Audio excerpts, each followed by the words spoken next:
Everyone, welcome to week 5 of English 210. This week we will be discussing plays and performances. I hope you enjoy the lesson. This week we will be focusing on 2 plays. The first being The Importance of Being Earnest, which is more of a comedy, and then Pygmalion, which is more of what I like to say a dramedy. That is, it has comedic elements, it has dramatic elements, and it has themes that are a little bit similar to The Importance of Being Earnest, and we'll discuss that in the discussions this week. There are also 2 performances of each play, so one for Pygmalion and one for The Importance of Being Earnest. What I would like for you to do is to read the play, but also use the performance to help you understand the play. So when you're watching the performance, you can follow along with your textbook or your text on the screen, and that way you get a better idea of what the lines mean because you're able to see it on the screen. So there are a number of aspects that can affect how you view a performance, and that's what we're going to be discussing today. Drama now is something that is inherently needing to be performed. That is, when you read it as a text, you're not going to get the full experience. You actually have to see some form of performance, whether it's on the stage, whether it's in a movie, whether it's on television.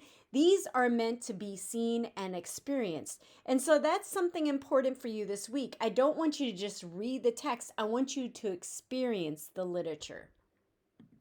And there are many things that can affect how you experience this work. For example, stage directions. The stage directions you actually see on the page are directions for the director and the scene creator in how this play is meant to be viewed. So let's look at Pygmalion and notice how long this stage direction is for the opening and how detailed and specific it is. Now let's look at The Importance of Being Earnest, the opening scene. It's not that as specific. It's kind of a little bit vague. These affect how the director and the set designer can set up a play or a movie. This makes it very difficult for the director to go outside of what the playwright wanted because the directions are so specific. On the other hand, Wilde's play is a little more general in terms of setting, so the director has more freedom to create a set or a setting that's a little more creative. I mean, it could even go outside of the time period in which it was originally set. There are many different ways you can interpret The Importance of Being Earnest as a director, as a set designer, and even as actors because the setting is not as specific. Now, a major part of the difference between drama and other literary forms is that, again, it's meant to be performed. And so a lot of you already see this sorts of literature. When you watch television, when you go to movies, you're actually watching dramatic literature, especially if you watch something that has been seen earlier and is considered quote unquote art. It's something that goes beyond the test of time. And so we still see those works today. And so that is what makes drama different than the short stories we've been reading and the poetry we've been reading and perhaps listened to with songs.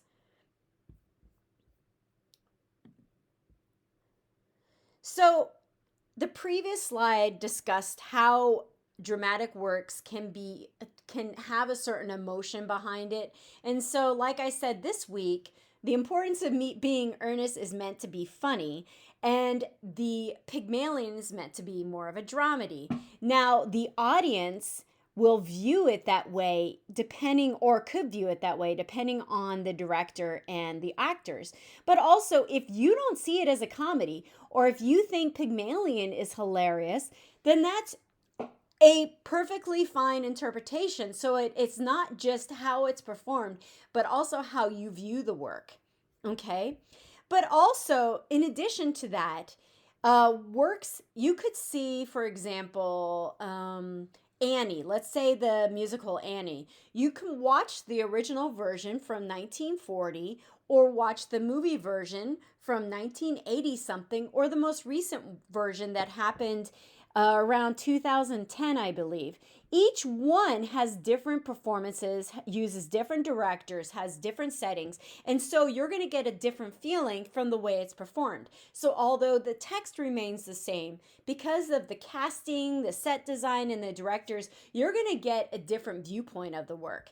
So these give you, this section of the class, the lesson, gives you two different ways to view Pygmalion, for example.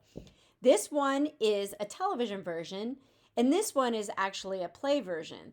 And basically, when you watch a television show, you get close-ups of the face, you get close-ups of emotions, and so they don't have to be so intense as someone would be when you're watching a play. You have to show that emotion even more strong because you have an audience that's sitting a little far back. And so the setting perhaps sometimes is a little brighter.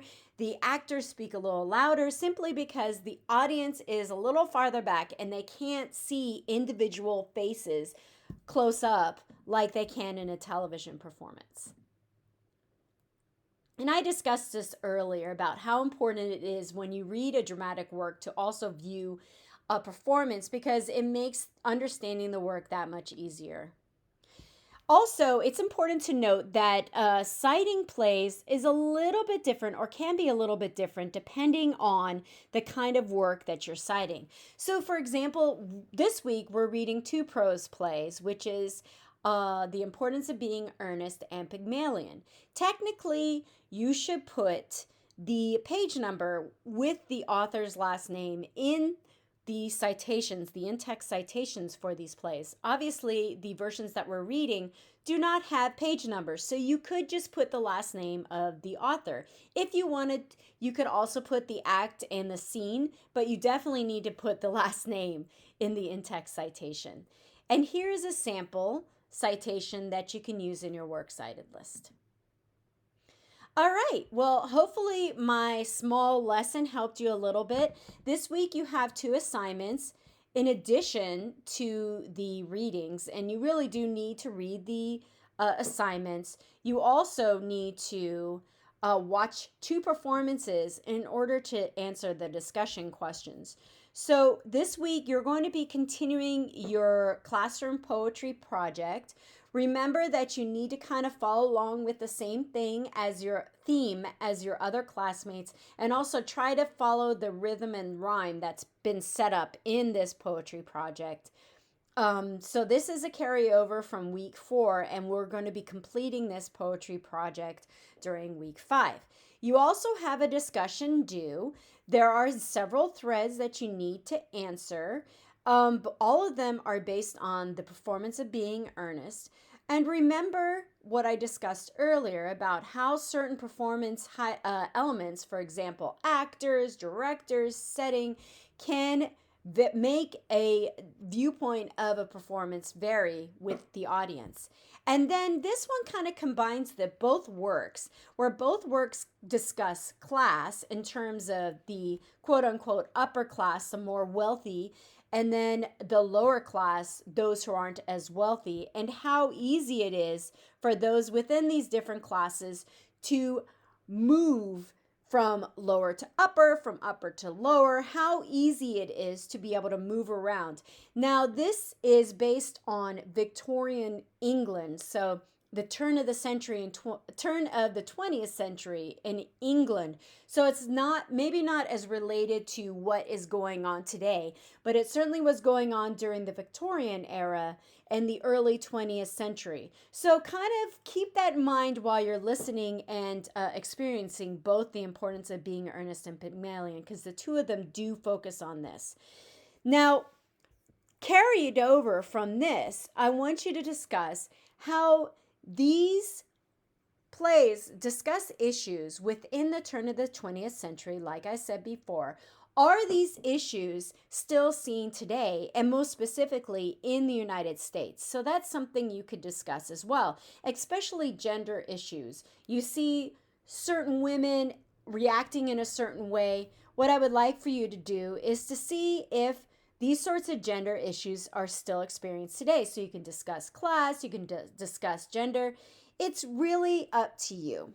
But it's really important for you to read and experience both literary works in order to answer these discussion questions.